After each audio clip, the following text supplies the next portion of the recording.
আমার কোনো বন্ধু নেই যার কাছে আমি নিজেকে ভেঙে চুরে খুচরো পয়সার মতো জমা রাখতে পারি,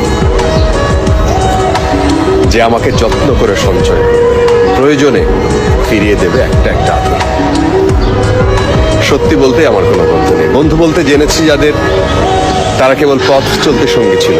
দূরের পথে ট্রেনে যেমন হয়, পাশের সিটে গল্প হয়, আড্ডা হয়, দুপেয়ালা লেবু চায়ের দাম মেটাতে আমি দিচ্ছি যুদ্ধ হয়।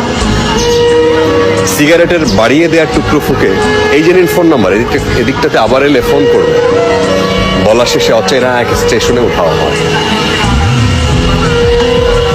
এই যে আমি পথ হাঁটছি, রোজ ঘাটছি বুকের ভিতরে কষ্ট ক্লেদ। এই যে আমি ক্লান্ত ভীষণ, বুকের ভিতরে জমছে কেবল দুঃখের মেদ। তবুও আমার নিজের কোনো বৃক্ষ নেই। প্রবল দহন দিনের শেষে যার ছায়াতে জিরোগো ভেবে ফিরে আসার ইচ্ছে হয়, তেমন একটা ছায়ার মতন, আগলে রাখা মায়ার মতন আমার কোনো বন্ধু নেই।